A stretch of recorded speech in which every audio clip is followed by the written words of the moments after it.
Hello, everyone, and welcome to a class on how the thyroid works.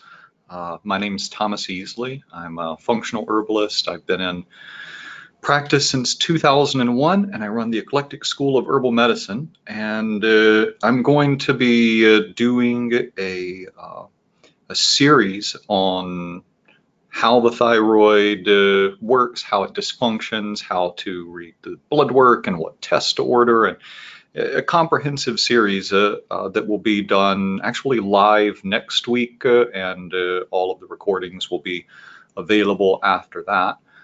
And in preparing for this upcoming comprehensive series on the thyroid, I decided to get some feedback from my email list and social media.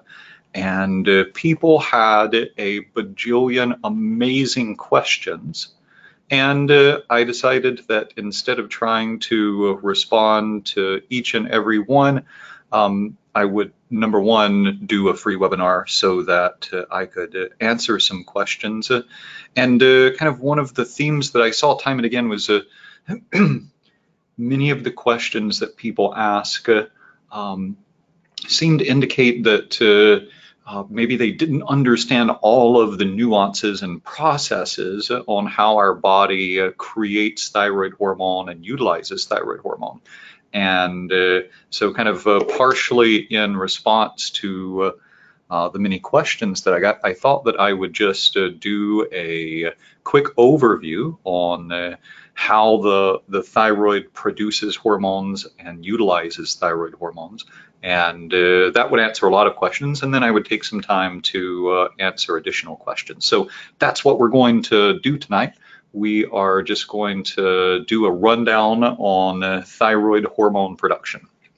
So we will have plenty of time at the end of this presentation to do question and answers. I think it'll take me an hour or less to get through how the thyroid functions, and then we'll take another 30 minutes, an hour, 2 hours, however long you'll have questions.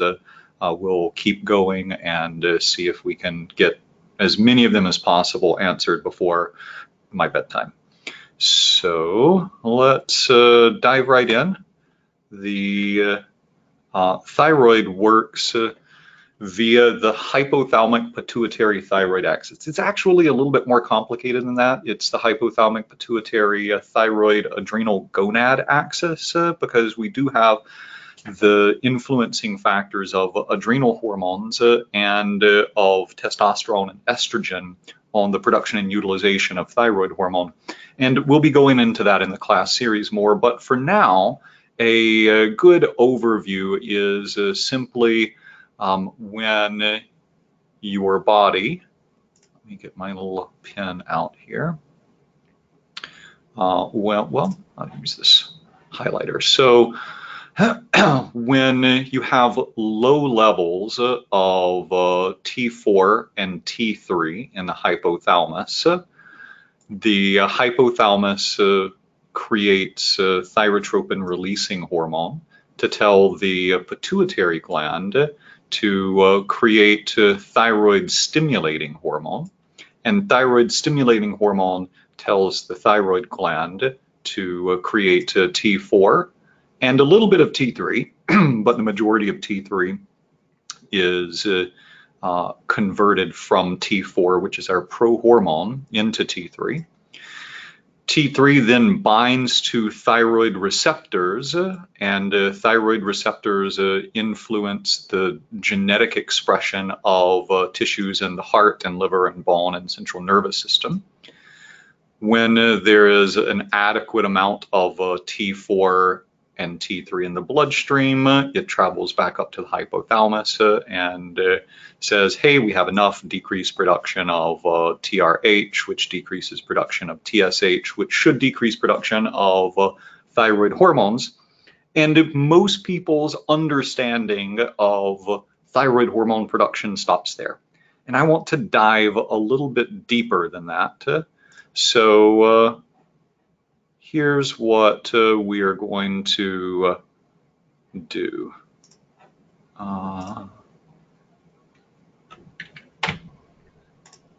So when I say that your thyroid hormone receptor is activated and then influences the genetic expression, this is what I'm talking about. You have T3, which a little bit's produced in the thyroid, a lot is converted from T4 in the liver and kidneys, and then your cells will convert T4 to T3 under the influence of deiodinase enzymes, which we'll get into in a little bit. So T3 binds to thyroid hormone receptor, and there are different binding affinities. It can bind as a single molecule, it can bind as a double molecule, it can bind with our retinoic acid receptor, RXR, which is the strongest binding affinity. And then that migrates to the nucleus of the cell, and you get protein production. So you get little proteins and peptides that are expressed because of T3 that binds to the transcription factor. It's a nuclear transcription factor, meaning it changes our cellular expression. And depending on where it binds in the body, we can get a wide range of symptoms. So if we don't have enough thyroid receptor binding, it can create hypothyroidism, and we can have an underproduction of energy. We can have an underproduction of protein synthesis. We can have cold intolerance and menstrual irregularities and migraines and anxiety and all types of symptoms. And if we have too much binding, we can have hyperthyroidism, and this can cause tremendous weight loss, increased body temperature and heat intolerance. It can affect the proteins in your hair and your skin. A lot of possible side effects occur from overstimulation and understimulation of our thyroid receptors. And with the exception of cancer, we're going to go into basically everything that can possibly go wrong with the thyroid in our full class. But before we can get into that, we need to understand how the thyroid hormone is made. And so a lot of the material that I'm covering tonight will actually be class 1 in our full series. I did water down tonight's class just a little bit so that we wouldn't be here for hours and hours figuring all of this stuff out. But the vast majority of this is straight from Thyroid Physiology 101. So here's what we're working with. Our thyroid is this butterfly-shaped gland that is in our neck and is highly vascularized. So there are tons of blood vessels, so arteries, in this case, flowing to the thyroid, and there are lots of capillaries that feed the thyroid so that there can be an efficient transport of necessary nutrients into the follicular cells, into the thyroid gland itself for use by the follicles, and adequate transport of the hormones back out into the bloodstream. And this is what we're talking about when we say the tissue of the thyroid. So we have follicular cells, and they make up these follicles. And then there are spaces that are wide open, and those spaces are filled with a colloid. So they're filled with thyroglobulin, and once that thyroglobulin is iodinated correctly, thyroid hormone. So a lot of the magic happens in this colloid space.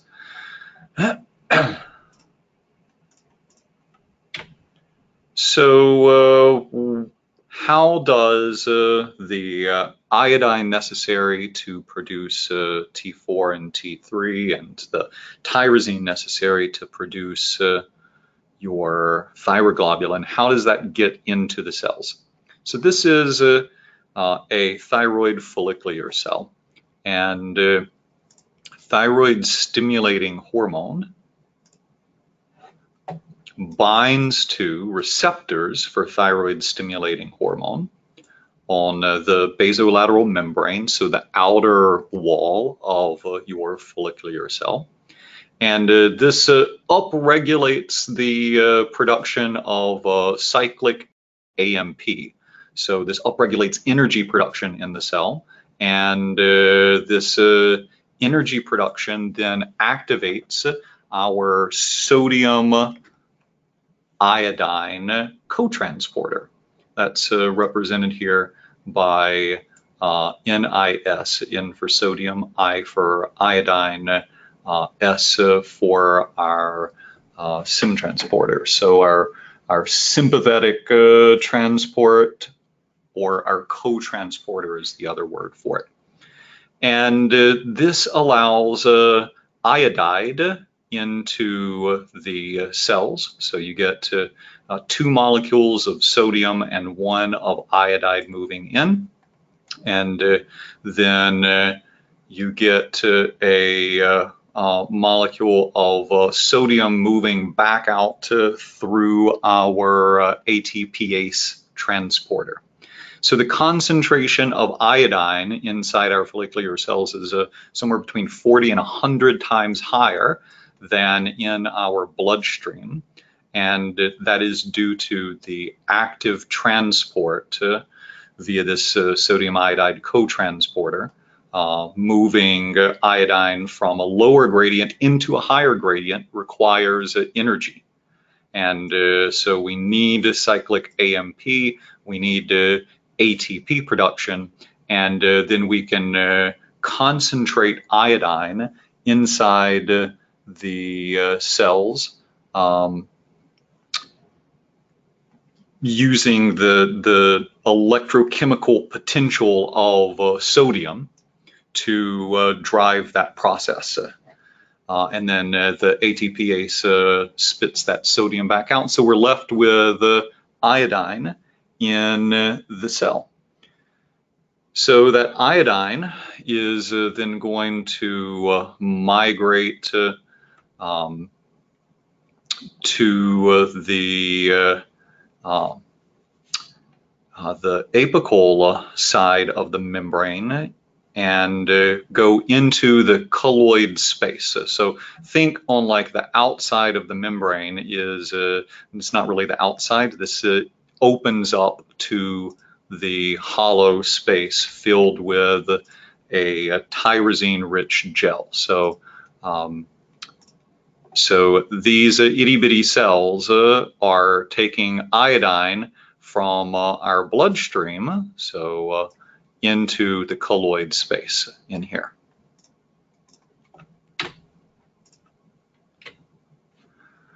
And it does that with the Pendrin transporter, which is a very specific iodide transporter that moves the iodine into the colloid space in exchange for a chloride molecule that is sent back. And researchers actually don't know exactly what that process looks like. The mechanism of iodide chloride exchange into the colloid space is unknown. So let's talk about iodine for a second. We just talked about the transport across the membrane. So iodine is this essential trace element, and it doesn't take much. You know, your body stores like 15 to 20 milligrams of iodine. So let's think about that in more relevant terms. 5 grams, so a little less than a fifth of an ounce of iodine can meet an entire lifetime need of an individual that lives till 80 years old. 70 to 80% of our body's iodine is stored in the thyroid gland. And we need about 150 micrograms a day is our RDA for the average adult, 220 micrograms in pregnancy, 270 during lactation. And there's about a 1 milligram safe upper limit that's been set for iodine. And here's the thing, that 150 micrograms of iodine is about 3 times the minimal level needed to produce thyroid hormone. So it's thought that iodine deficiency, severe enough to induce thyroid problems, only occurs when daily intake drops down to 50 micrograms or less. And the average American consumes somewhere between 130 and 500 micrograms of iodine a day. So while iodine deficiency used to be a common cause of goiter, iodine deficiency in the industrialized world is pretty rare now. And in fact, there are epidemiological studies showing that cultures with highest iodine intake have the greatest risk of autoimmune thyroiditis. And it could be that this only occurs with a concomitant selenium deficiency. There is some research pointing towards that. And it could be that we need a little bit more iodine than the 50 micrograms necessary to produce thyroid hormone to offset or displace things like chlorine and fluoride. But in my practice, rarely do I see iodine deficiency as a driving factor in hypothyroidism. And so I rarely recommend iodine supplementation. In fact, iodine-induced hyperthyroidism can occurs so frequently, it is known as the Jod-Basedow phenomenon. And iodine intake suppressing thyroid function has been identified since the 1800s, called the Wolff-Chaikoff effect. So the problems with excessive iodine have been known for a really long time. In an otherwise healthy person, if you take in too much iodine, the suppression of your thyroid is transient. The overexpression of thyroid hormone is transient. But in people that have predisposing thyroid damage, there seems to be a much increased rate of harm from iodine than those that don't have thyroid problems. So in the study of over 200 Chinese adults, subclinical hypothyroidism was more common in those that supplemented with 400 micrograms of iodine a day. And studies from Denmark and New Zealand show that the higher the iodine intake, the more likely they were to develop hypothyroidism. So I get a lot of questions about iodine, and I have to say, Dr. Brownstein, who wrote a book, Iodine, Why You Need It, Why You Can't Live Without It, is one of the driving factors behind people in the natural health world thinking that iodine supplementation is necessary. And I bought into it as well. As a young practitioner, I read Brownstein's book. I thought, oh, this is amazing. I can just give people iodine and their thyroid problems will go away. And I followed his protocols and I was part of his forums. And I saw some people improve.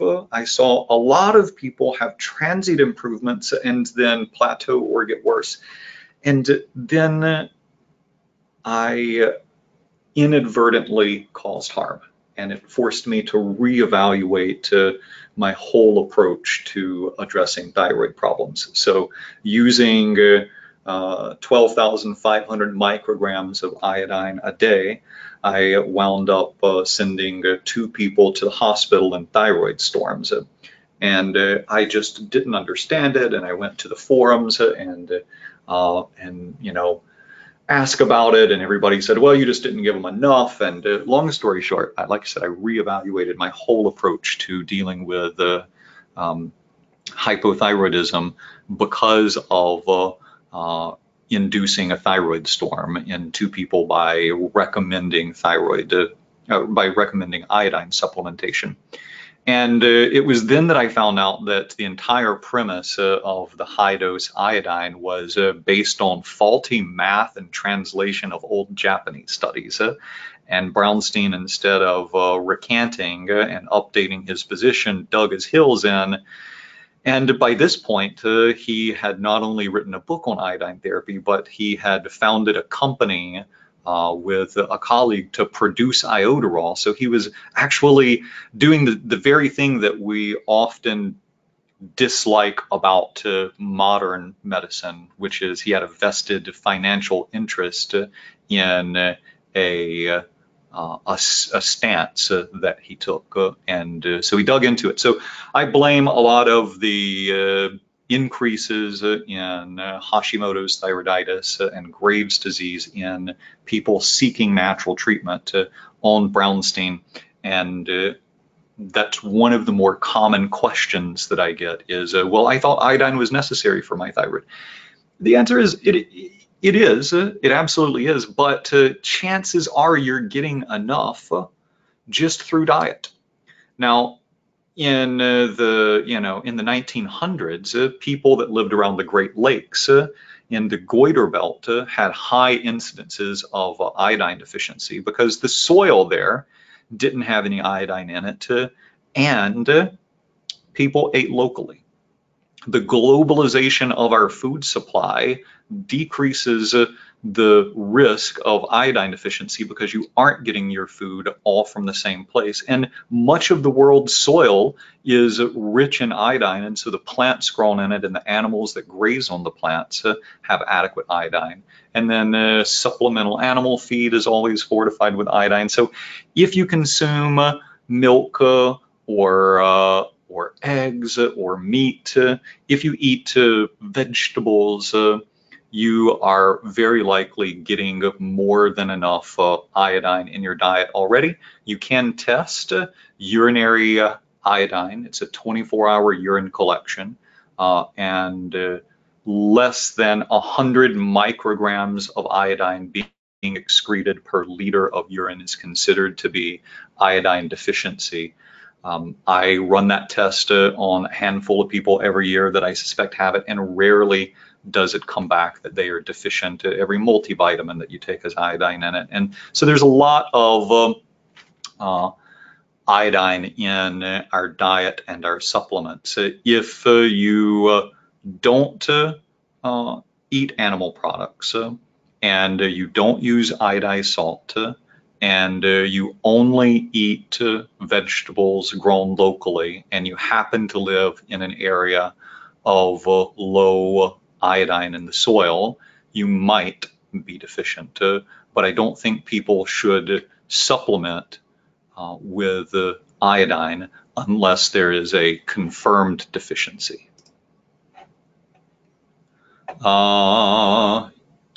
So the dried urine test from ZRT I have used before. So dried and spot urinary iodine is considered to be somewhere between 70 and 80% as accurate as the 24-hour urinary iodine test. So I prefer the more accurate 24-hour test. And Dr. Brownstein's iodine challenge test is designed specifically to sell more iodine pills. It has no clinical validation from anywhere and isn't correlated with tissue levels of iodine. I think that iodine challenge test is a complete scam.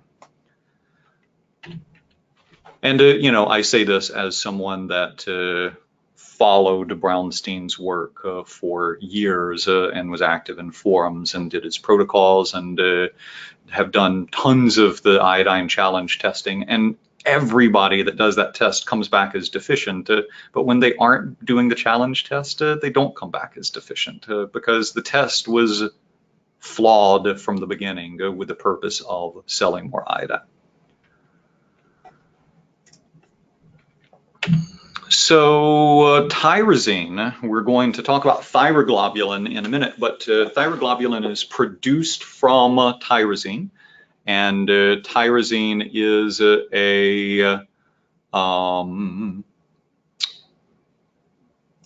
I'll answer those questions in just a second. Tyrosine is a conditionally essential amino acid normally synthesized from phenylalanine via the enzyme phenylalanine hydroxylase. Rarely is that enzyme compromised, and tyrosine in a lot of people's diets comes preformed. So, if you consume fish, poultry, soy and dairy, not so and dairy, sorry about that, lima beans, almonds, peanuts, sesame seeds, pumpkin seeds, oats, avocados, and bananas, you're getting preformed tyrosine in. It is absorbed via the small intestines, transported to the liver. Much of it crosses the blood-brain barrier and is the precursor for L-DOPA, and is also the precursor for melanin and thyroglobulin. Thyroglobulin being the precursor for thyroxine that we're going to talk about in just a second.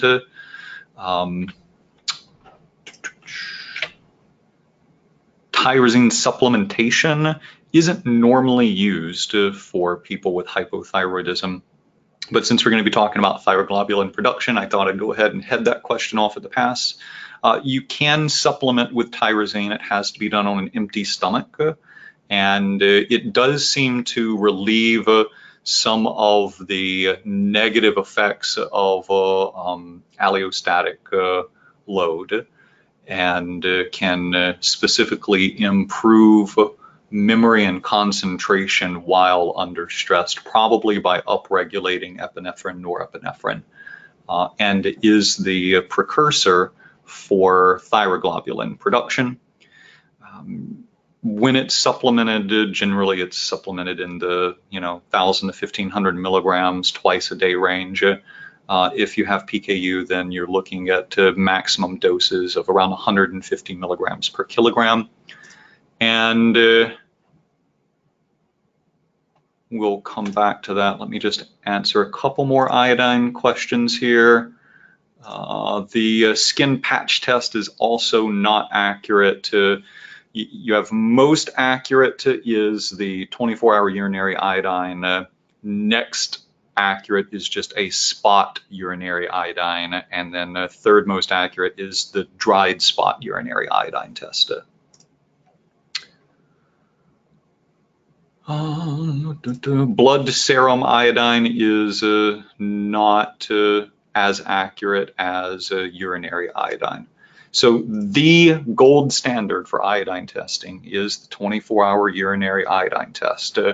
The deficiency and sufficiency levels have been really well researched and validated in a large population of people. The ranges were set by the World Health Organization. That is the test that I prefer to use because it is the most clinically validated with actual symptoms of hypothyroidism. So, would a person with poor digestion or malabsorption have tyrosine issues? Theoretically, they could if the malabsorption was major, but the vast majority of tyrosine in the body is produced from phenylalanine, which is an essential amino acid, and so getting tyrosine from your food is not necessary as long as you're getting adequate overall protein intake. Your body will create tyrosine from phenylalanine. Now, the only thing there is, your phenylalanine hydroxylase, does create some oxidative stress, and you do need adequate glutathione status to combat that. You also need iron and biopterin for, BH4 for the production of that enzyme that shifts phenylalanine into tyrosine. It's part of the hydroxylation of the aromatic amino acids, that enzyme is. Yeah, so vegans might be at more of a risk due to lessened protein intake, though you can absolutely get adequate protein as a vegan from whole grains and legumes. You do tend to need a little bit more digestive vitality to fully process and absorb the proteins from grains and legumes.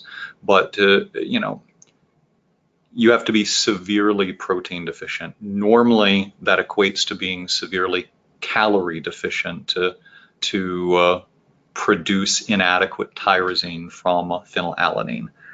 If you're consuming kind of your minimum protein intake of 0.8 grams per kilogram, you'll produce more than enough tyrosine from phenylalanine.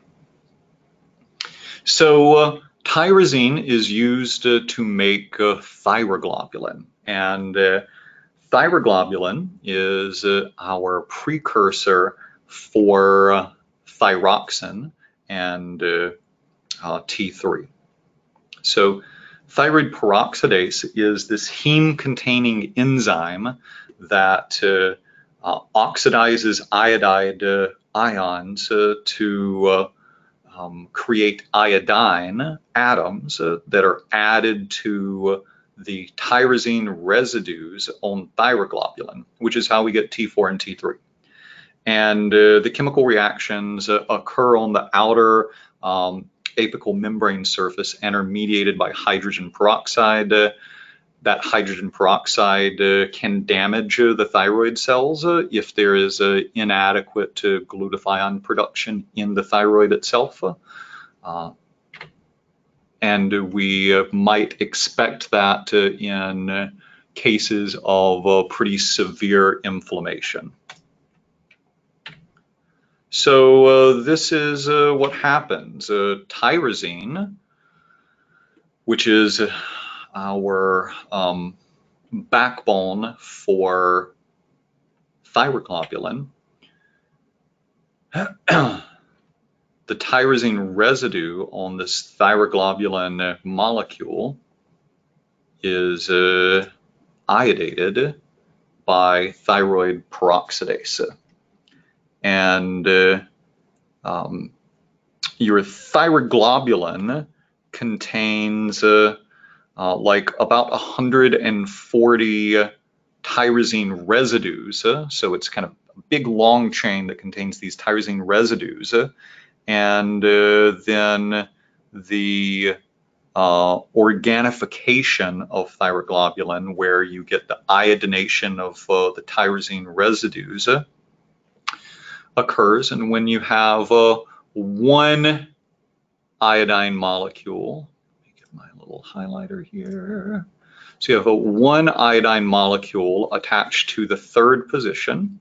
So the first carbon is full, second carbon's open, third carbon gets an iodine, fourth is full, fifth will hopefully get an iodine, sixth is open. So you have monoiodotyrosine, MIT, which occurs from this enzyme thyroid peroxidase smashing iodine into your thyroglobulin chain. And from there, you get diodotyrosine. So now we have iodine bound to the third and fifth position.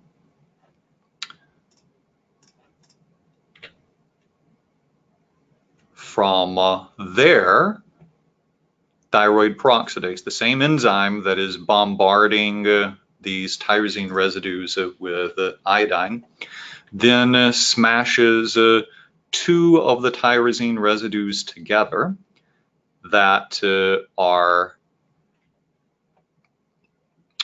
already diodotyrosine. So we have two diodotyrosines that are smashed together to create thyroxine.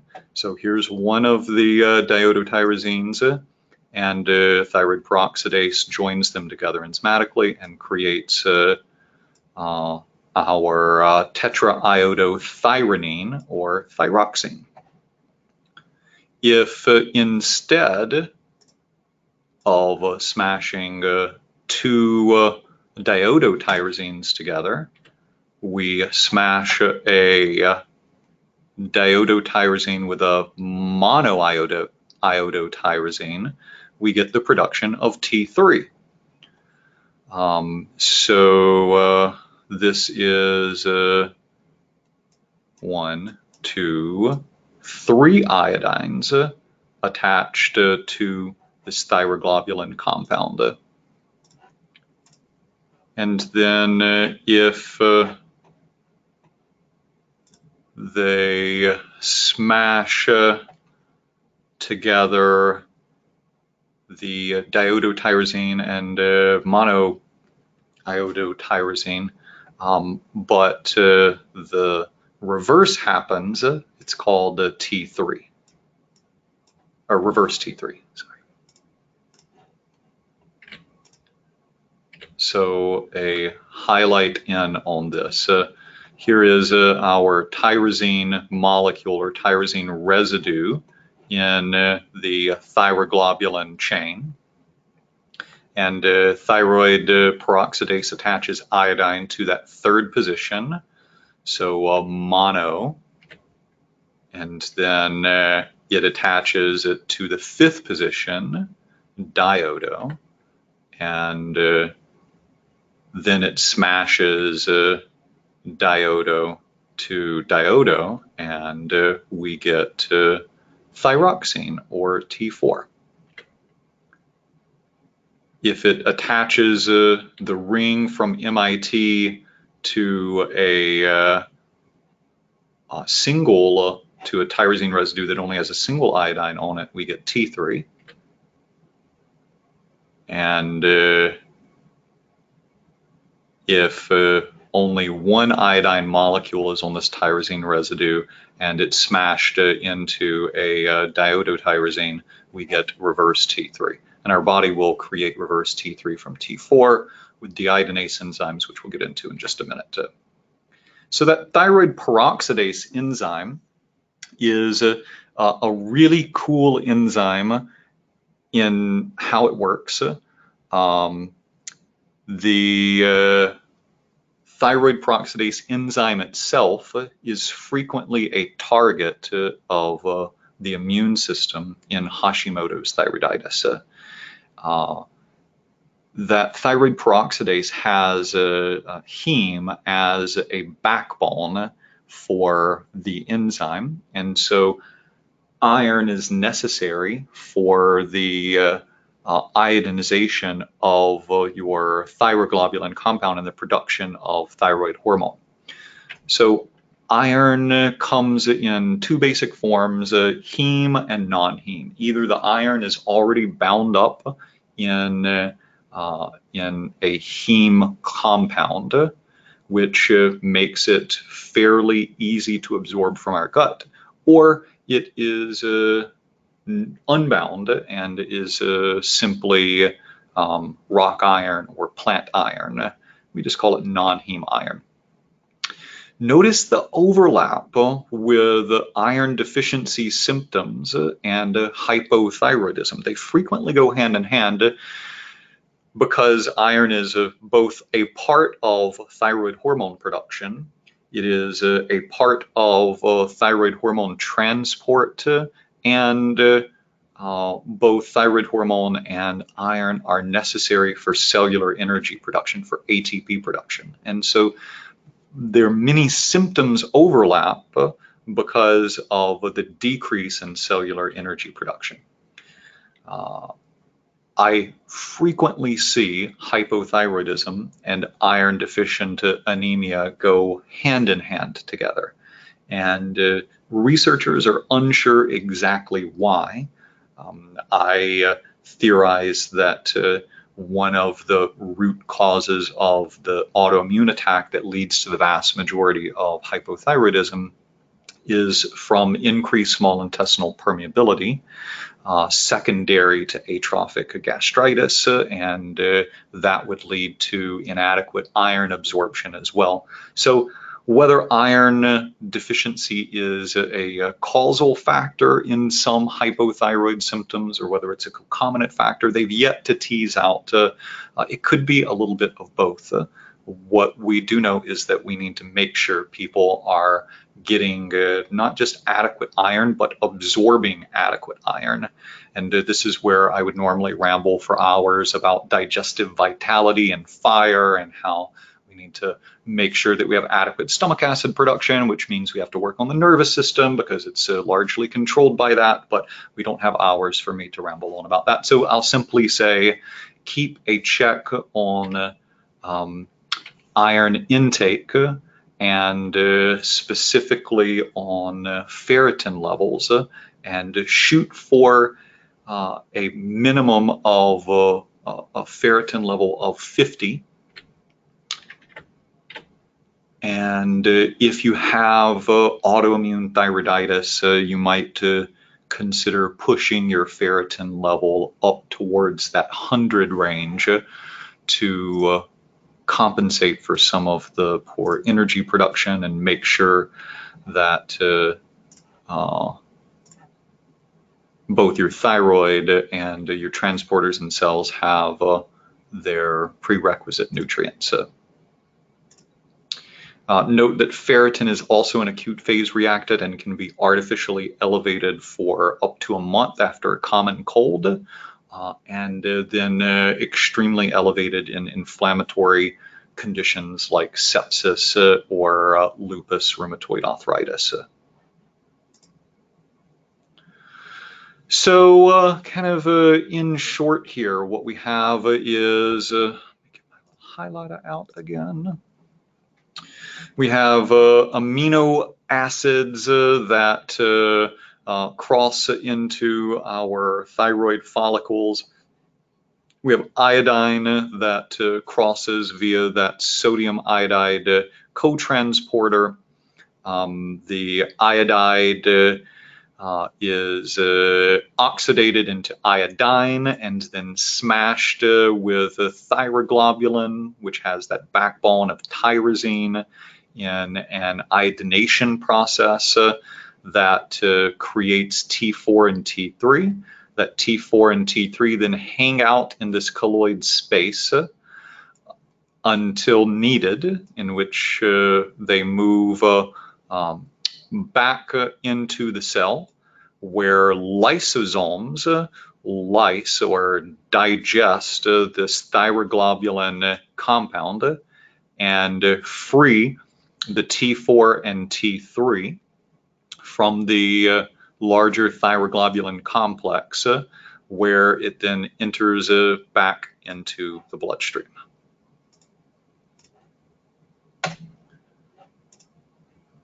So, here we go. There's the pump, there's thyroglobulin, there's the thyronine and iodination, the thyroglobulin pinocytosis that happens under the influence of our lysozymes is what allows the release of T4 and T3 into the bloodstream.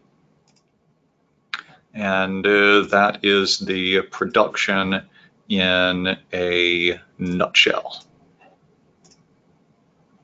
So from the bloodstream, your thyroid hormone is bound, a large part of it is bound to thyroid binding globulin that has the highest affinity to T4 and T3.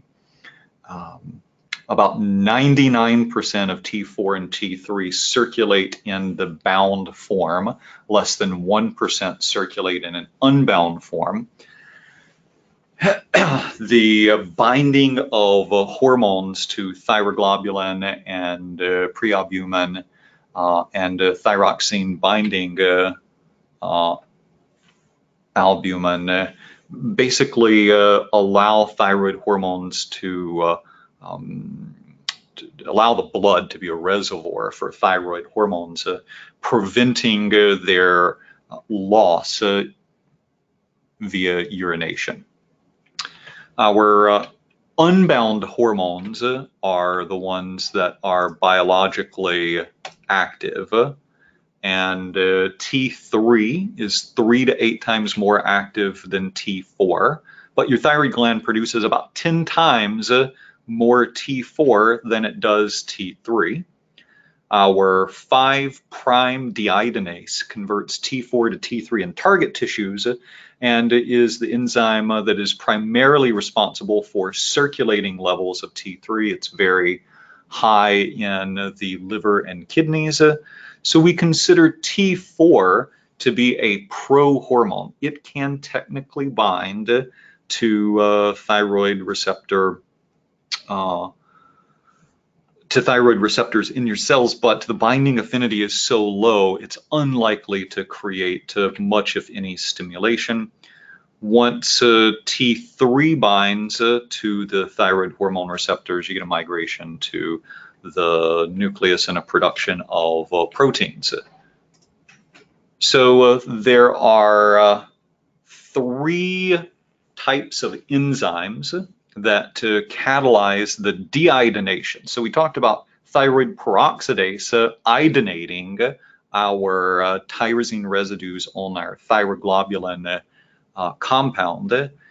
Now we're talking about deiodination, so removing an iodine compound. The body is really efficient at recycling iodine, which is why we don't need very much. We can, eat seaweed once a month, and our body will store extra iodine, and then it uses so little. Well, it uses a lot, but it recycles the vast majority of iodine, which is why we don't need nearly as much as we would otherwise. And part of this recycling occurs via our deiodinase enzymes. So we have type 1, type 2, and type 3 deiodinases. Type 1 and 2 have outer ring deiodinase activity. So this converts T4 to the bioactive form of T3. Let me see, do I have, I'm just going to go back. Sorry. Well, okay, that's going to be going back too far.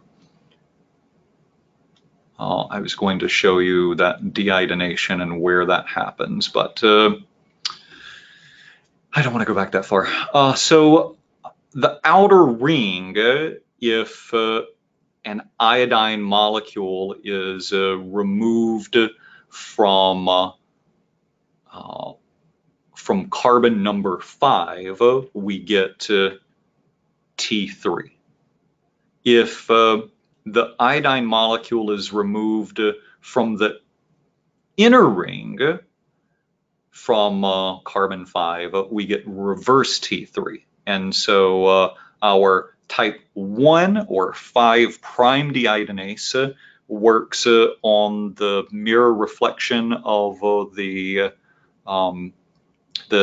T2 compound that we saw earlier. The type 3 or 5 deiodinase works on that inner ring and creates reverse T3.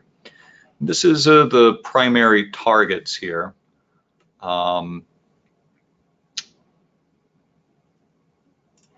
So our D1 will deiodinase T4. It'll remove one iodine molecule from the outer ring and create T3. It can remove it from the inner ring and create RT3, but D3 can only remove from the inner ring and D2 can only remove from the outer ring. So our D1 is most active in the liver and kidneys. This is where a lot of your circulating T3 comes from. But D2 is active primarily in the pituitary. And D2 can't turn T4 into reverse T3. It can only turn it into free T3. And this is one of the primary reasons why TSH is an unreliable measurement of circulating or cellular binding of thyroid hormone, because D2 is expressed in the pituitary, will take T4 from your blood, turn it into T3, binding to the receptor, telling your pituitary, oh, I've got plenty of hormone in there. But if your peripheral tissues are overexpressing 5-deiodinase instead of 5'-deiodinase, or inflammation or cortisol are driving an overexpression of D1, then we get to an excessive amount of T4 to reverse T3 conversion.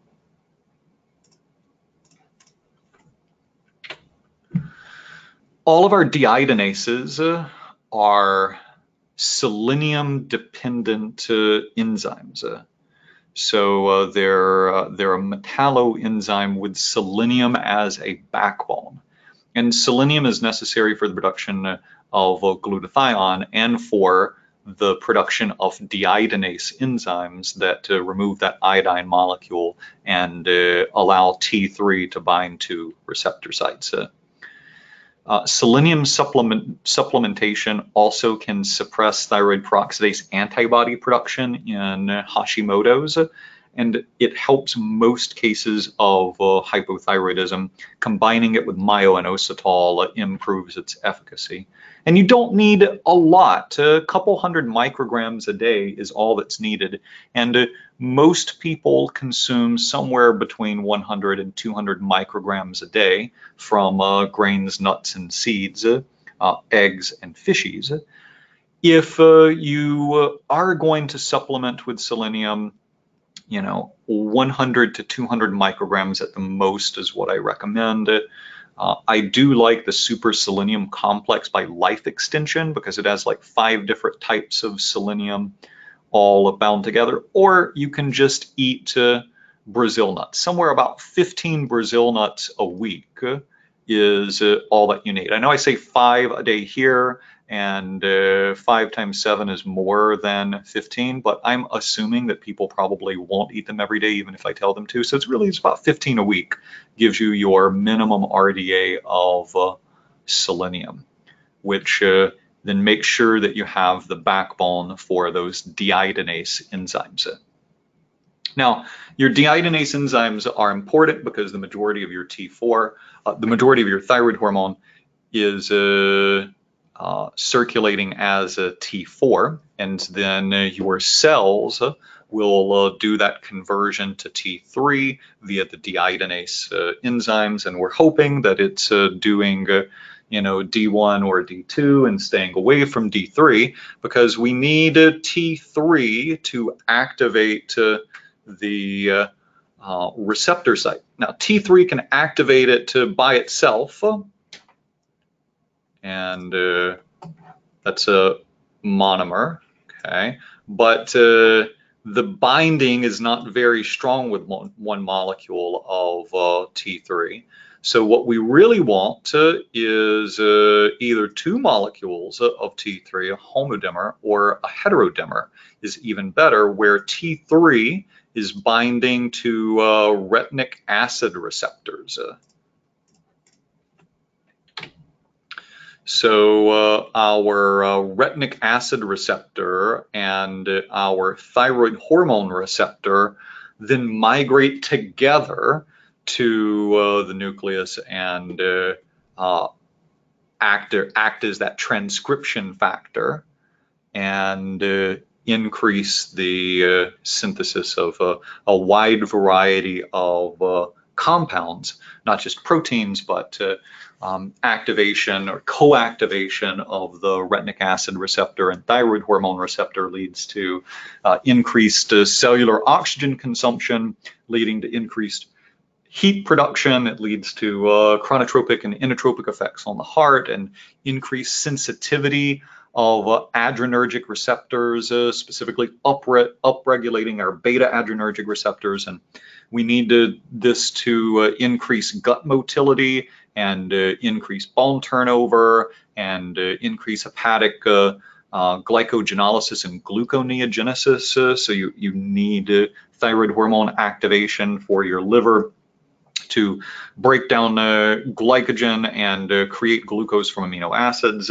And we need that thyroid hormone activation for the breakdown of fats and the development of the brain, and all types of functions in the body are regulated by this co-binding of retinic acid receptors, of vitamin A to retinic acid receptors and T3 to thyroid hormone receptors.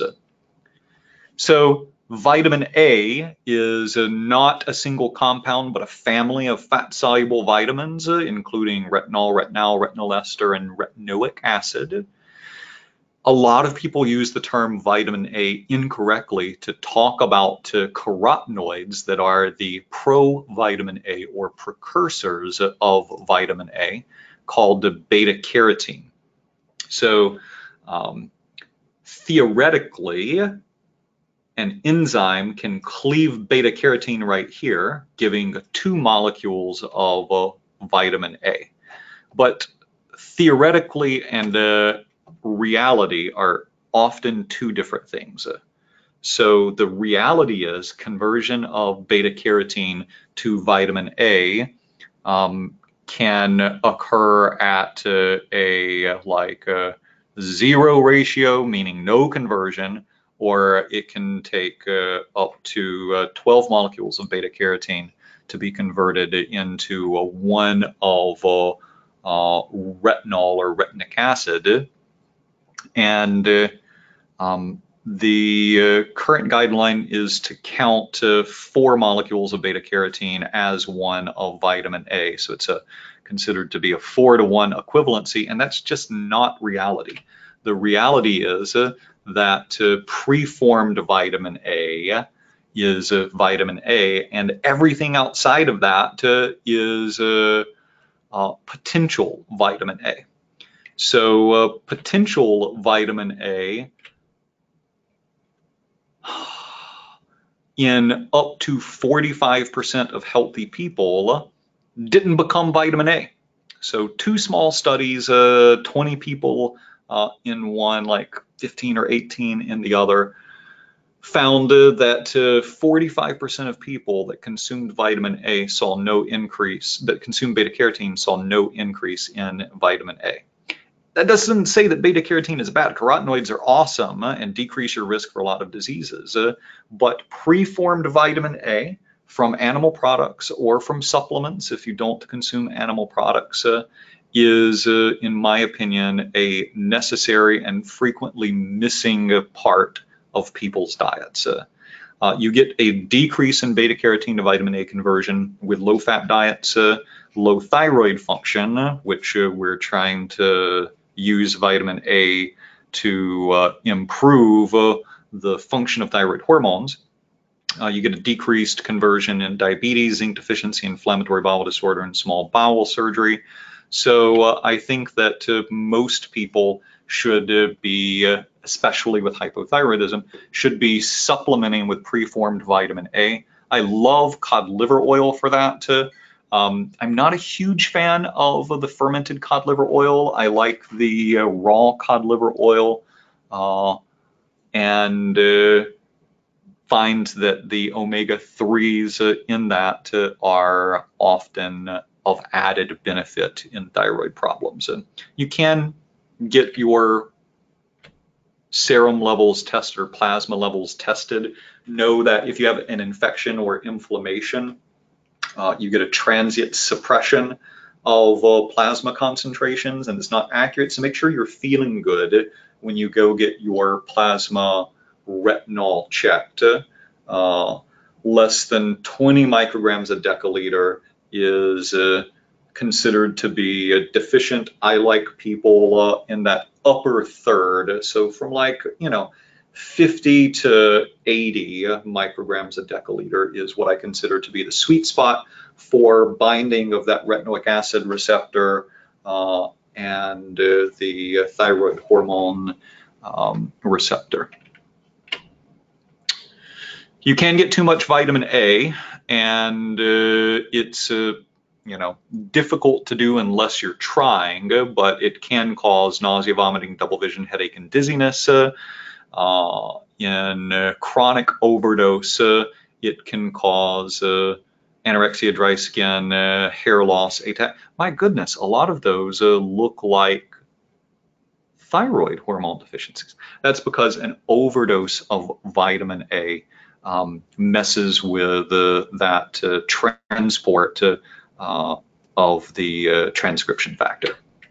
So in the 30 years that the National Poison Data System has been keeping records, there's not been a single death ever reported from taking vitamins and supplements, including vitamin A. There are on average 30 to 60 cases of vitamin A overdose, acute overdoses that are reported every year. Most of these are in alcoholics who are already prone to liver problems. And the vitamin A toxicity was completely reversible. A lot of sources overplay the mention of vitamin A toxicity and ignore the like million Americans who have night vision problems due to lack of vitamin A. In all of my research, I found one report of a death by vitamin A. It was a hunter in Alaska who ate a polar bear liver, getting a one-time dose of 5 to 6 million IUs of preformed vitamin A, and he died from that. Outside of that, it's in normal doses up to 10,000 IUs. You actually don't start getting into the dangerous stage till you're over about 30,000 IUs a day, but 10,000 IUs is more than adequate to optimize your thyroid hormone receptors. It's completely safe in those doses. So that's my basic rundown of how the thyroid produces hormone, how the cells then deiodinate to bind to receptors and create the genetic expression that causes all of the benefits of thyroid hormone. And I hope that's answered some questions, but I'm sure I have more. In fact, I've got a stack of written questions here. So I wanted to just spend some time answering questions. So let's see.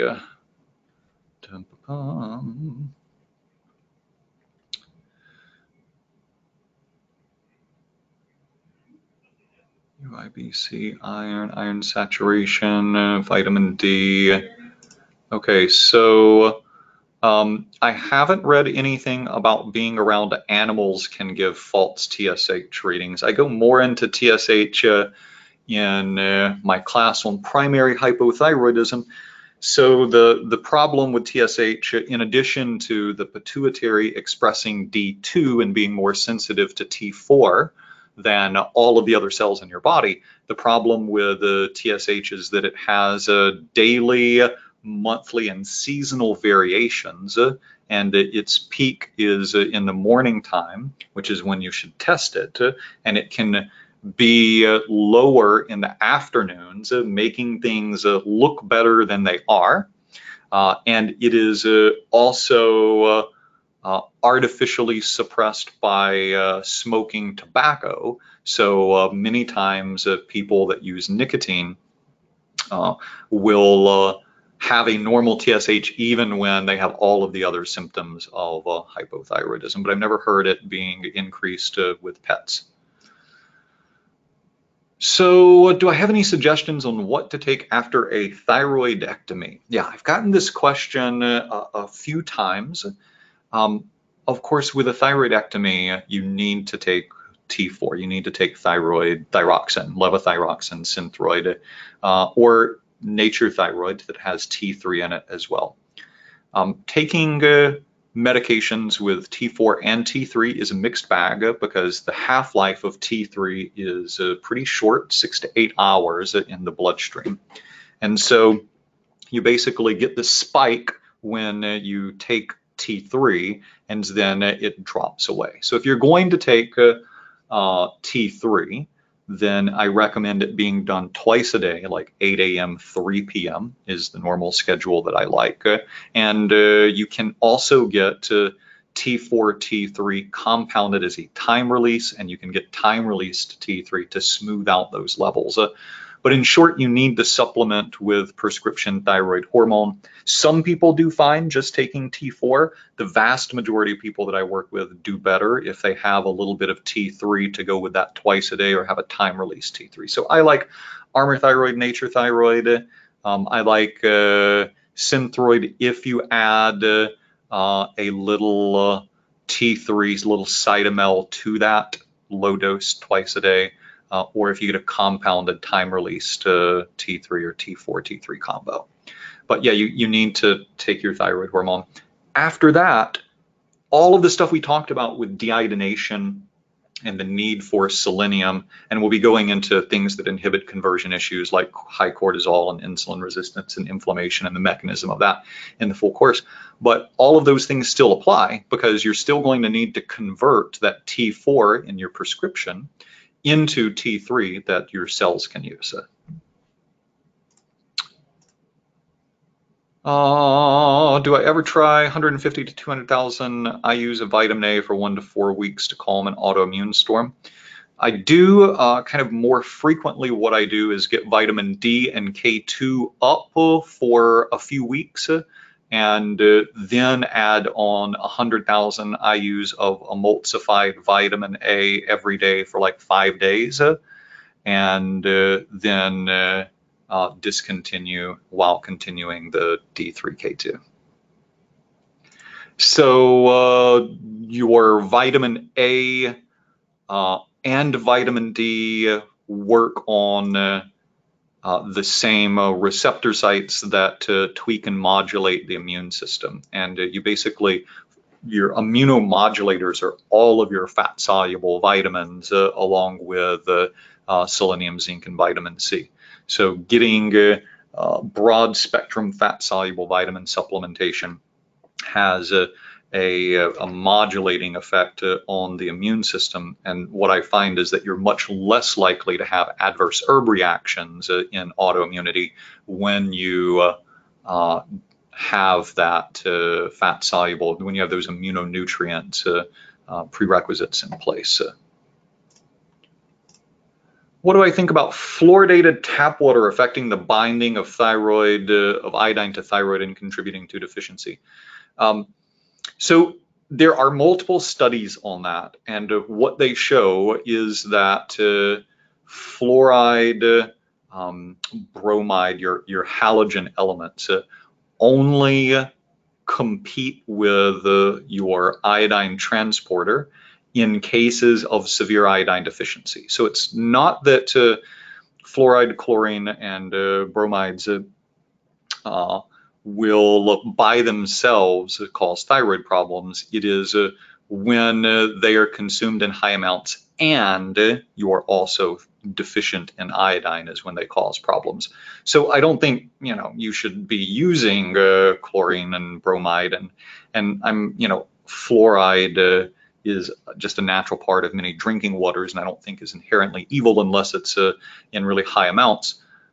But it's when there's that concomitant deficiency of iodine that there's an issue. So as long as you're consuming your RDA of iodine, it doesn't cause thyroid issues.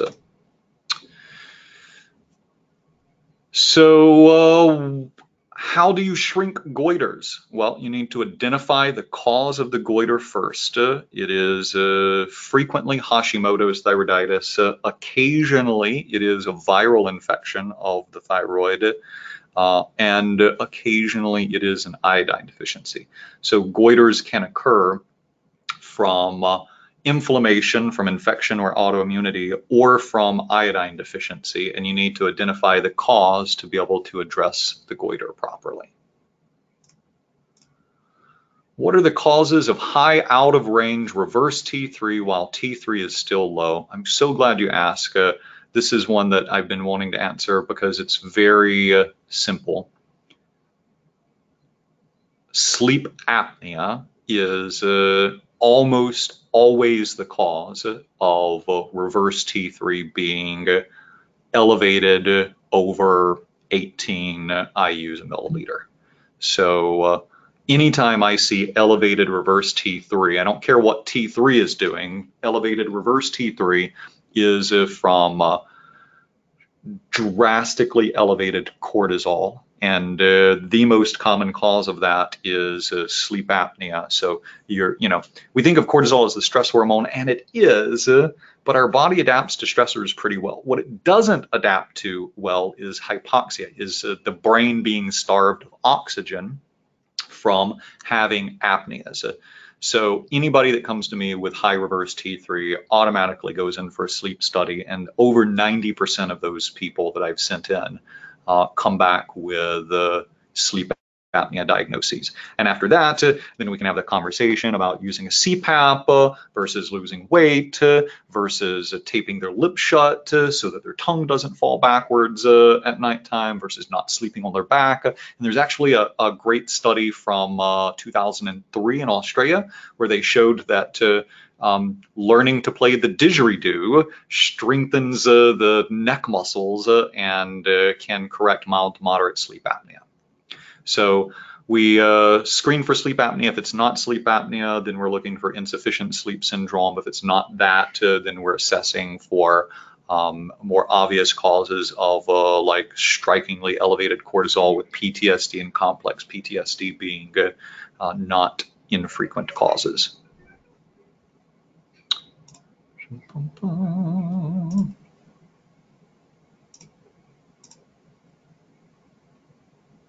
Okay, what's happening in the body when the thyroid gland has been removed and someone's been put on 200 milligrams of thyroxine but still can't lose weight and feels lethargic?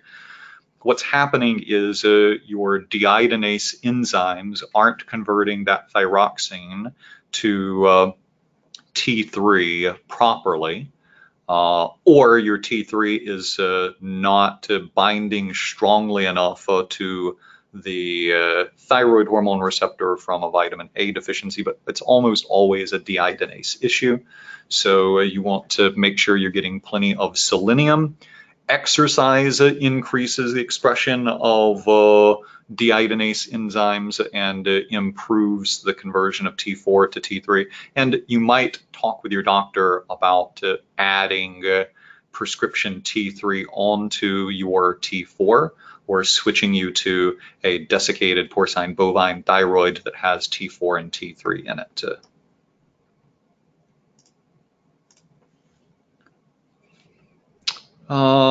Do I have any favorite multivitamins that have good doses of D and selenium and not much or any iodine, perhaps with methylated Bs also? Oh, hi Maria. Let's see. So yeah, I like the Nutrient 950 without iron, copper, or iodine. Which is available on Fullscript. I like the Vital Nutrients, multi-nutrients with no iron or iodine. And I like the Thorne Basic 5. The Thorne Basic 5 has a mixture of the calcium folinate with the 5-methyl tetrahydrofolate, and I prefer that over just straight up metafolin or the tetrahydromethylfolate. The Thorne Basic also has 200 micrograms of the selenomethionine that I like, whereas the Vital Nutrients and the Nutrient 950 only have 100 micrograms. So the Thorne Basic 5 is my favorite. It's not available on Fullscript, which is my preferred online dispensatory, but it's a great one. I don't know any multivitamin that has what I consider to be adequate amounts of vitamin D, and those that come close don't have adequate amounts of K2. So I normally say vitamin D and K2 supplements are a separate supplement, and then your multi, then you don't have to worry about the vitamin D content. You just look for everything else.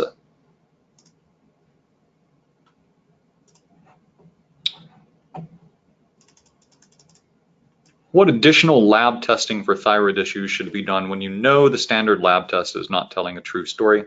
I recommend testing TSH, free T4, free T3, and reverse T3. If you suspect autoimmunity, go ahead and check thyroid peroxidase and thyroglobulin antibodies. I have all of those tests listed on my thyroid action plan, which you can download a high-resolution copy from the website.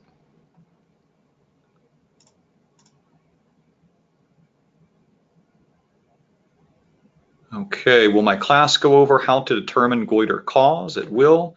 And any more on hyperthyroid with multinodular goiters? We will be talking about hyperthyroidism and a hyperthyroid immune reset protocol that I've used successfully. We'll talk about nodules. I don't have any course information on pituitary tumors, though I'm happy to talk about those. And we absolutely will talk about the effects of chronic stress on all of those things. How can someone be autoimmune without thyroid peroxidase or thyroglobulin antibodies?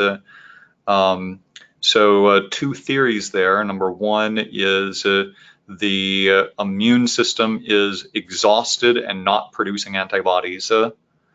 Number two is there are other targets in the thyroid besides thyroglobulin or thyroid peroxidase that the immune system is going after, and we haven't tagged those targets and come up with an antibody test for them yet.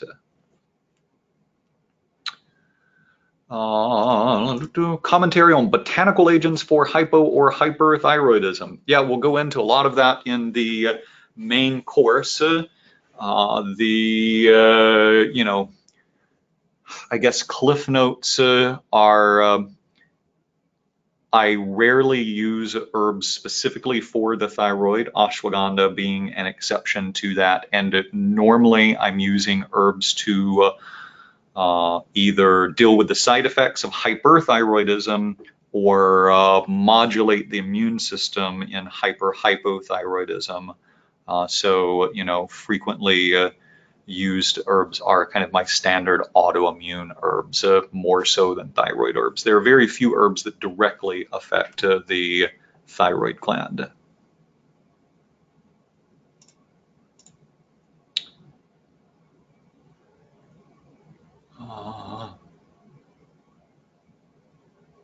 Yeah, so hi Jade.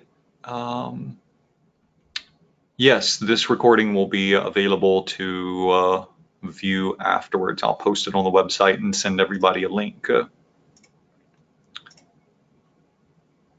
Yeah, I can throw a list of recommended supplements up on the website as well. Thanks for tuning in from London. I know it's late there.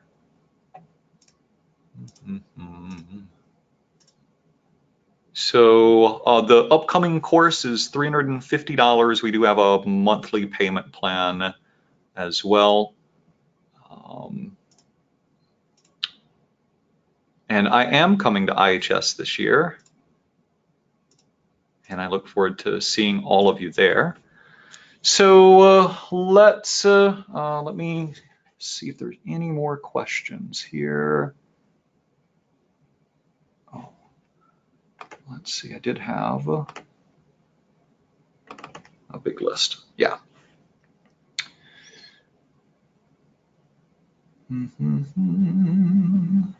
Oh, so goiter trends is a good question. What about eating goitrogens like broccoli and Brussels sprouts?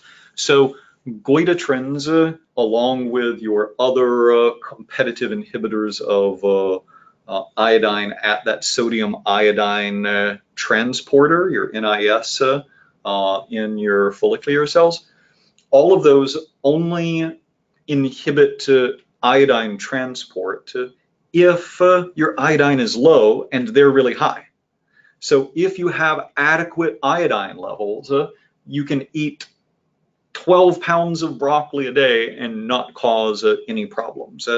If your iodine levels are low or borderline low, which is not super common, then you can competitively inhibit that iodine transport into your follicular cells only if you're like deficient or borderline deficient. So the key is not to stop eating cruciferous vegetables because they're great for you. The key is to make sure that you look at seaweed every now and then and have adequate iodine.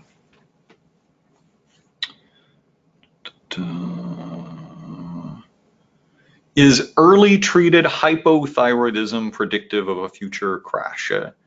So a lot of people that have hypothyroidism won't catch it until a significant amount of thyroid tissue has been destroyed by the immune system. And while you can regain some function and not need medication in some instances, many times it is a little too late by the time symptoms develop because the tissue itself has already been destroyed. So I think we should screen for autoimmune thyroiditis more frequently. Statistics are like somewhere between 1 in 4 and 1 in 5 female-bodied people will develop autoimmune thyroiditis in their lifetime. And you can check thyroid peroxidase, thyroglobulin antibodies for less than $100 now. You know, I would say doing that, even if you're healthy, every few years is a good idea because your thyroid antibodies can be elevated for like years before enough thyroid tissue is damaged to cause primary hypothyroidism.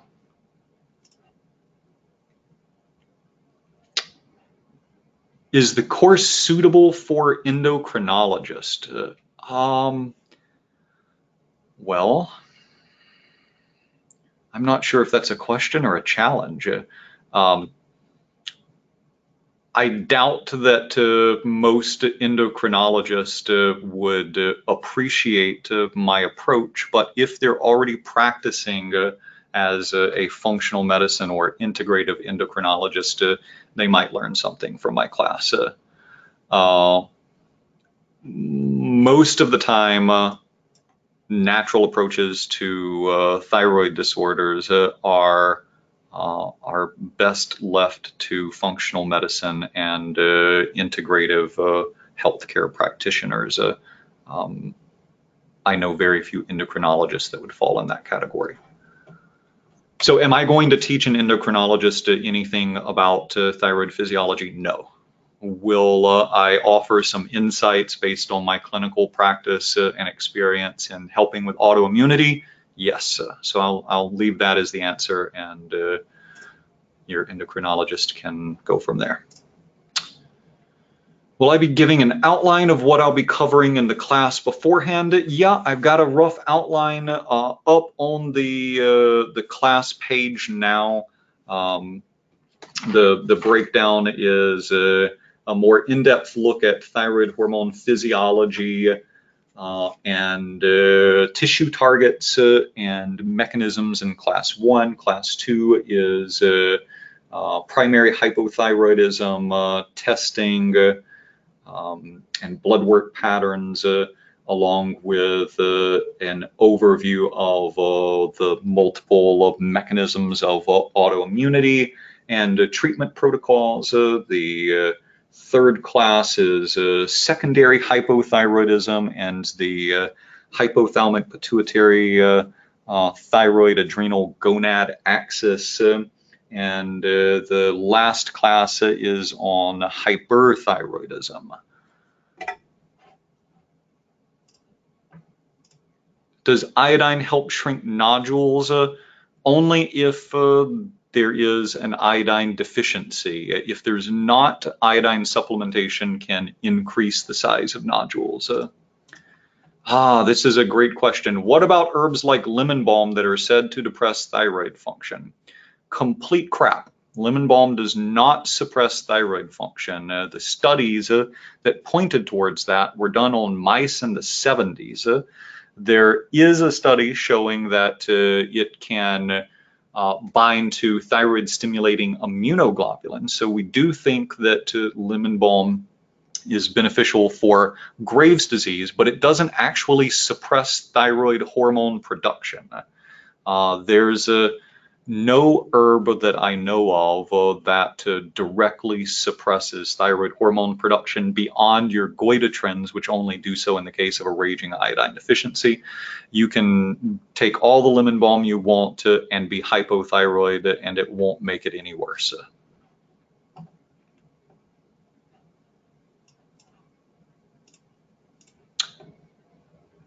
Have I ever gotten patients that have been on thyroid therapy for greater than 8 months, thyroid hormone prescriptions for greater than 8 months off of thyroid hormone prescriptions completely? I have. Normally that's not necessarily my goal, but I have definitely seen it occur. I recommend for anybody that's been on thyroid hormone replacement for any length of time to take it easy while coming off and keep a closer check on their thyroid levels, because it's impossible to figure out how much of the thyroid tissue has been destroyed and how much function or potential function you actually have left. So you just have to keep a closer eye on it. But I have seen people that have been on thyroid medication for 20 years be able to come off of their medication successfully.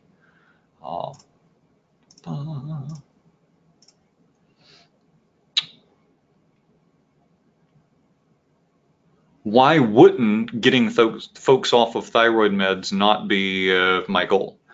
Well, because your thyroid medications are identical to what your thyroid hormone produces, and most people that need medications have lost thyroid hormone function and tissue.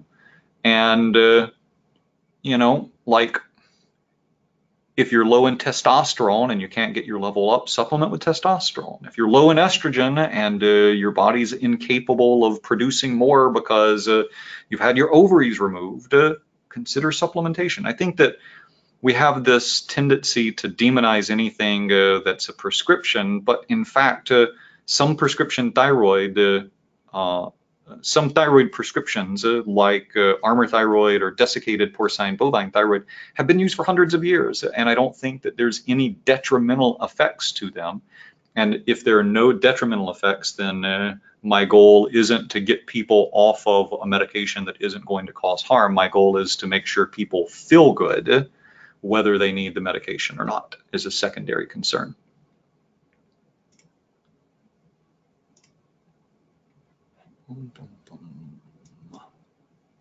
What are the levels of autoantibodies to look for that indicate autoimmune issues?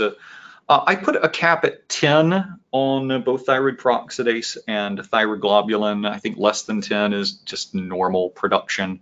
I frequently see in primary hypothyroidism antibody levels in the thousands. It is considered to be well treated if the thyroid antibody levels drop below 100. I have seen some thyroid antibody levels completely normalize, but generally I'm looking for an increase of over 10 as indicative of Hashimoto's thyroiditis. And then I'm looking at the actual thyroid hormone numbers, T4 and T3, to determine the level of damage and the ability to make those hormones.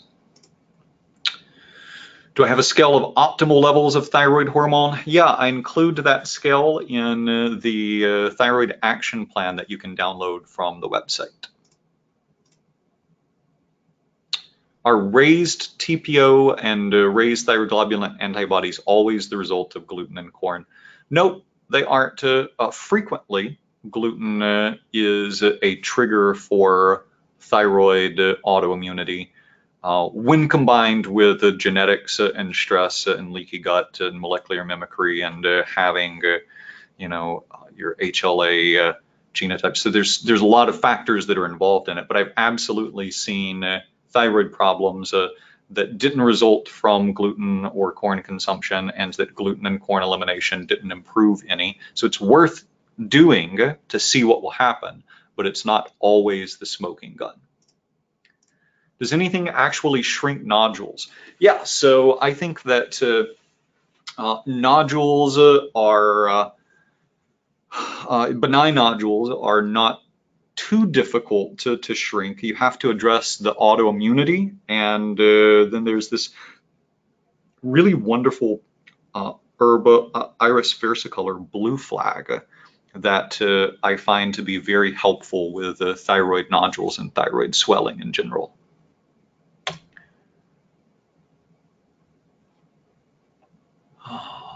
Do nodules indicate the level of tissue damage? No, but I consider nodules to be autoimmune in nature until proven otherwise. I don't have any experience with cold laser therapy to restore thyroid tissue.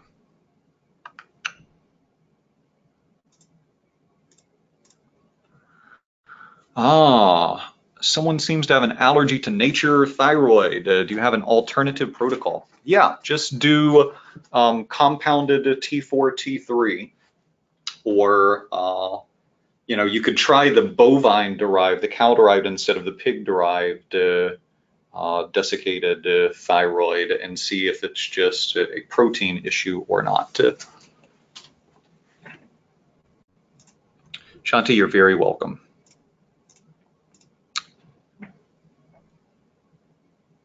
If someone who's presenting with Hashis goes on thyroid medication and has hyper symptoms and can't tolerate the smallest dose, is this indicative of something other than poor T3 production, even though TSH is high?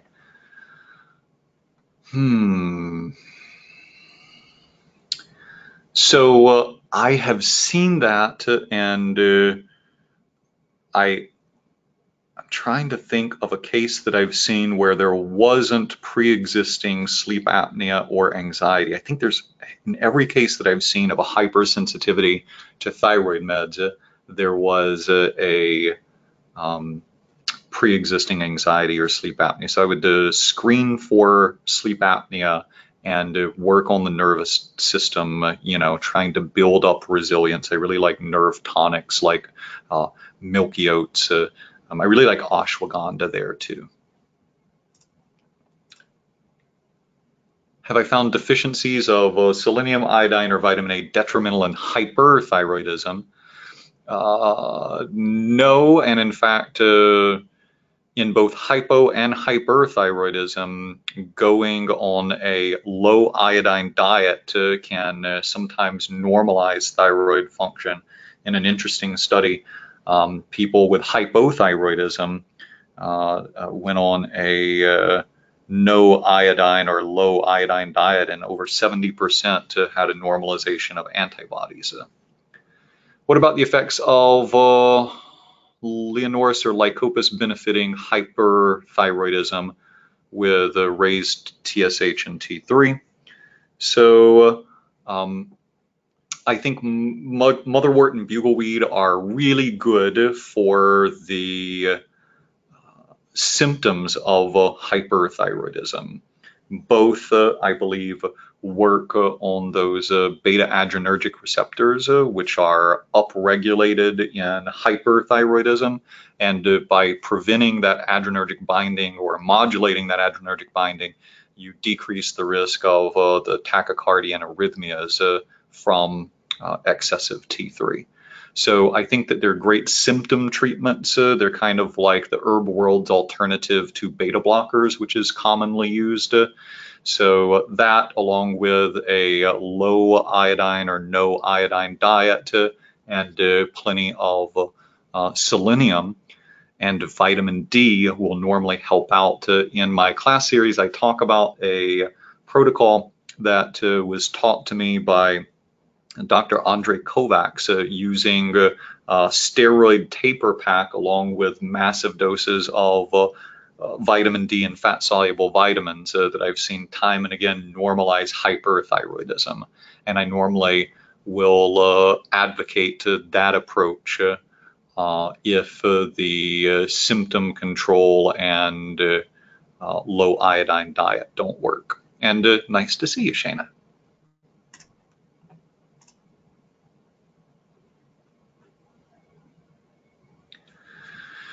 Let's see, I had a right thyroidectomy due to thyroid cancer. Is there any herbs that can strengthen the thyroid gland so that the left thyroid gland can still produce hormone?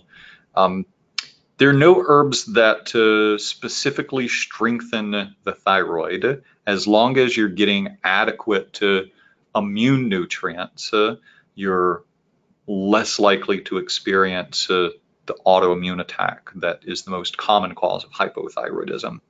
Are there any herbs to avoid after having thyroid cancer? None that I know of.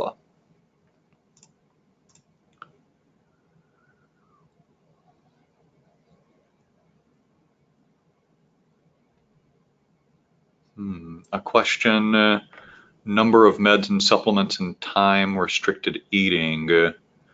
Yeah, so Armour Thyroid and Synthroid do best when they're taken on an empty stomach, and you can improve the absorption of both of them with vitamin C. So you take ascorbic acid with your Synthroid or Armour Thyroid and vitamin A, and they absorb better and work better.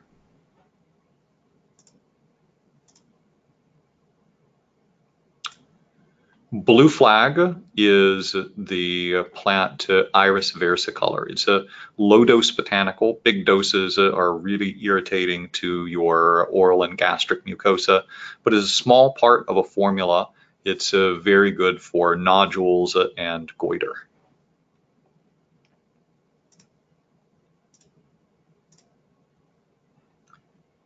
What are my thoughts on using thyroid glandulars in addition to thyroid hormone supplementation? An example, those from Standard Process. I'm not a fan of taking thyroid glandulars because, once again, the most common cause of hypothyroidism and hyperthyroidism is an autoimmune attack. And the immune system is attacking compounds produced by thyroid tissue, including those produced by the thyroid tissue of other animals. So I've actually seen thyroid glandulars worsen autoimmunity. And I've seen Armour Thyroid worsen autoimmunity. It's not common, but it happens frequently enough that unless people are just not responding well to Synthroid, I don't like automatically go to Armour Thyroid.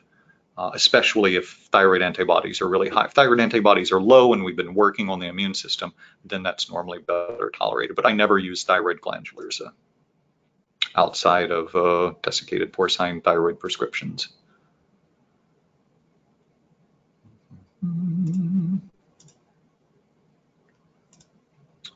Have I seen normal thyroid tests but discovered nodules? Yes, I have.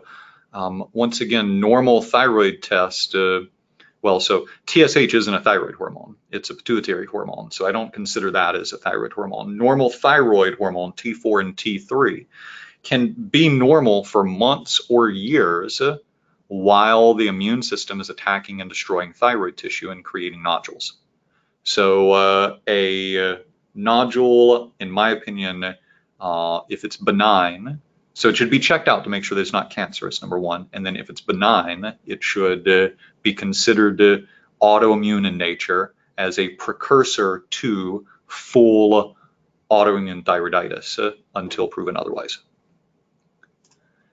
Is hypothyroid always an autoimmune condition? No, only 90% of it is autoimmune in nature. You can have hypothyroidism because your thyroid was damaged in a car accident or removed surgically or there was a congenital defect in the creation of your thyroid, or from iodine deficiency, or from a lot of things. But primary hypothyroidism, about 90% is considered to be autoimmune in nature. I've seen statistics as low as 70% and as high as 96%.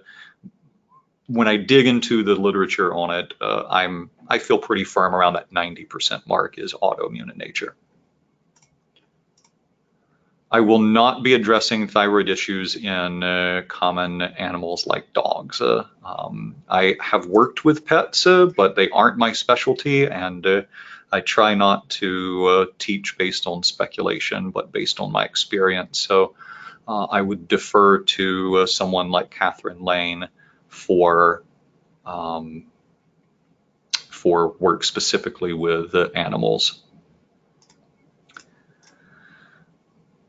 Yeah, so treatment protocols, if your thyroid's been removed, take your thyroid medication and make sure that you're getting all of the other nutrients necessary for the production of your deiodinase enzymes and the conversion of your medication to your active thyroid hormone. I've heard practitioners say that nodules can be enveloped viruses such as EBV. What are my thoughts on this?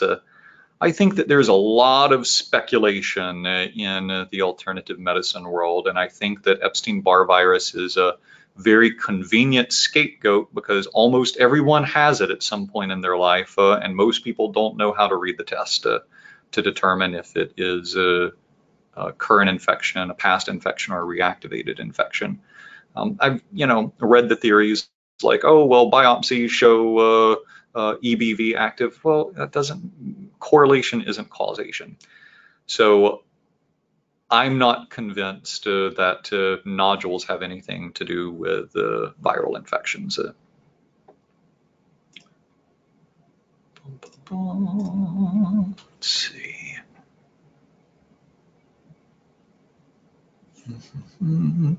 Low body temperature, basal body temperature testing is absolutely not an accurate reflection of your thyroid functioning. So your body temperature is controlled by a lot of different processes, of which your thyroid is only one. You can have a low body temperature from calorie insufficiency, protein insufficiency, thiamine deficiency. A lot of things can cause a low body temperature, and basal body temperature testing is not a good way to assess thyroid function.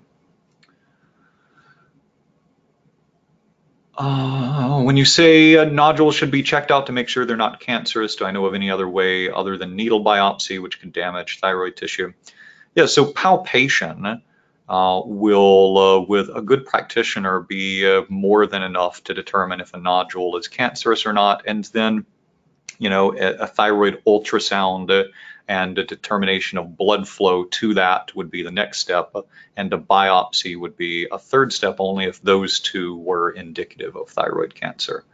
So yes, the biopsy is the gold standard, but a good physical exam and an ultrasound will rule out the vast majority of nodules, or will show that the vast majority of nodules are benign.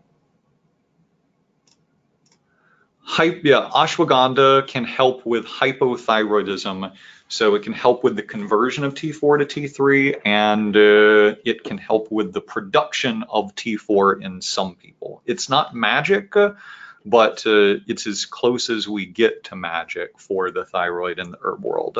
Pretty well tolerated. It can, if you have Graves' disease, it can drive you into a thyroid storm.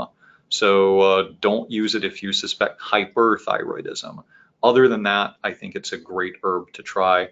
I like bigger than normal doses, so like 2 grams to 3 grams 3 times a day is nice. You can work up to that, but tincture, like a 1 to 5 dried root tincture where you're taking 1 milliliter, is just a drop in the bucket. You need more substantial doses, like you would get from, coconut milk decoctions, water decoctions, even capsules of ashwagandha work great. I've got a bottle of capsules of ashwagandha on my desk.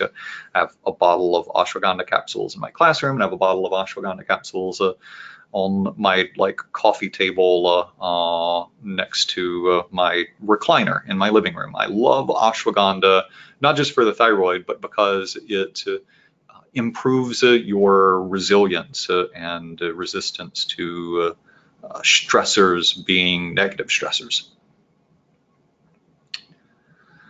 Okay, well, we're an hour and 45 minutes in, and I have answered a ton of questions, and it is getting close to my bedtime. I'll answer a couple more, and then we'll call it a night. Can adrenal insufficiency or exhaustion contribute to thyroid problems? Do I see many clients who have concurrent adrenal and thyroid problems? Yeah, so I think that adrenal fatigue is a made-up syndrome that doesn't exist. I think that actual adrenal insufficiency from Addison's disease, which is a 1 in a million rare condition, can absolutely affect thyroid function. But your hypothalamic pituitary thyroid adrenal gonad axis is an interesting one because your adrenal glands are endpoint organs. They just do what the brain tells them to.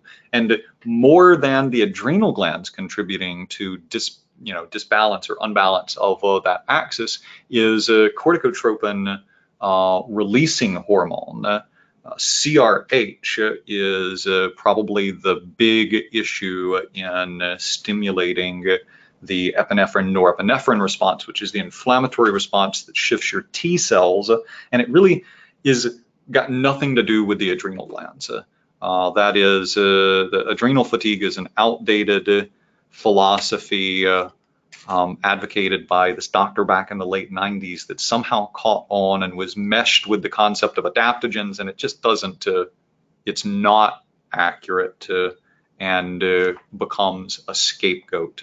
So anytime you hear adrenal fatigue, just remove the word adrenal and run differentials for all causes of fatigue, of which the adrenal glands aren't one, unless you have actual damage from Addison's disease.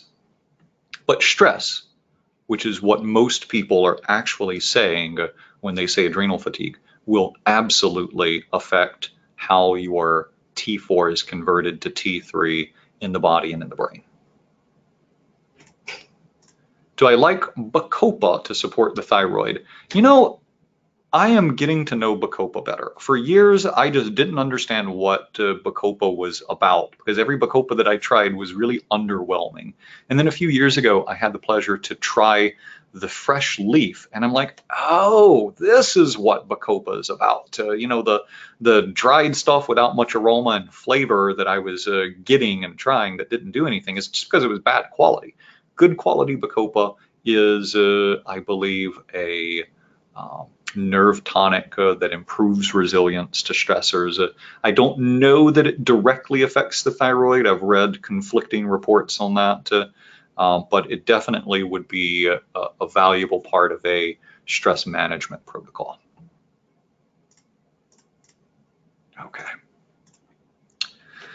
Well, thank you all for coming. I will send an email with a link to the recording, and for everybody that listened to this class, I'm going to send a discount code for the upcoming class series that opens for sale tomorrow. So be on the lookout for your recording link and discount code. It'll come in sometime tomorrow afternoon. Thank you all for listening, and I hope to see you in a future class. Good night.